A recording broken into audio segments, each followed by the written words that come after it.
Et à proximité du parc, la vie semble déjà avoir repris après cet acte inexplicable. Reportage de l'envoyé spécial d'Europe 1 à Annecy, Guillaume Dominguez.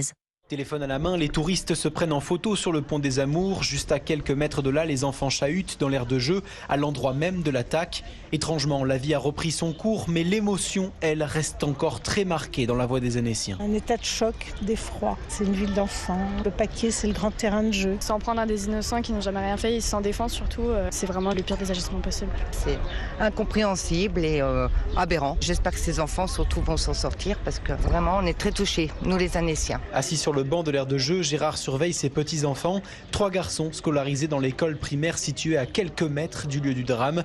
Au moment de l'attaque, le plus jeune se trouvait dans le parc. Notre gendre a entendu ce qui s'est passé. Il a eu peur parce qu'on a un petit, là, le jeudi matin, ils font école dehors. Là. Il y avait la police de partout, là-haut. Et on m'a dit, oui, il y a des petits qui se sont fait poignarder. On a eu peur. Une peur que Gérard refuse de transformer en psychose. Dès l'ouverture du parc, il a emmené ses 3 petits-enfants jouer sur l'aire de jeu.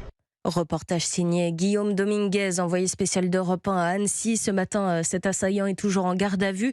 On en sait désormais plus sur lui. Abdalmazi H, né en 1991, avait obtenu l'asile en Suède où il habitait depuis 2013, pays dans lequel il s'est marié, est devenu père avant de divorcer et arriver en France il y a quelques mois. Gérald Darmanin, le ministre de l'Intérieur, a réagi dans la soirée sur le plateau de TF1.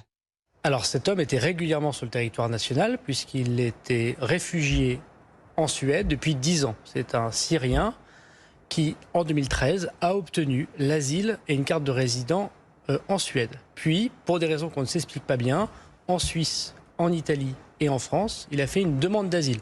Alors, à ma connaissance, il n'a pas été contrôlé en France depuis ces dernières semaines et derniers mois. Encore une fois, il était régulier sur le territoire national. Ce que je peux vous dire, c'est que les services de renseignement français, comme tous les services de renseignement au monde que nous avons consultés, ne connaissaient pas cet individu. Il y a une enquête, il y a un passage psychiatrique auprès du commissariat décidé par la procureure de la République. Les médecins nous donneront leur pronostic. Ça fait 3 ans que je suis ministre de l'Intérieur, monsieur Boulot. J'ai vu beaucoup de choses très difficiles. Je pense que c'est la pire journée pour les Français, parce que s'en prendre à des enfants de 2 ans, donner des coups de couteau à des enfants de 2 ans, c'est innommable. Et l'examen psychiatrique de cet homme aura lieu aujourd'hui dans la soirée, malgré un arrêté de la préfecture de la Haute-Savoie interdisant tout rassemblement. Une manifestation d'une 50aine de nationalistes s'est tenue aux abords du parc où a eu lieu l'attaque au cri de la France aux Français.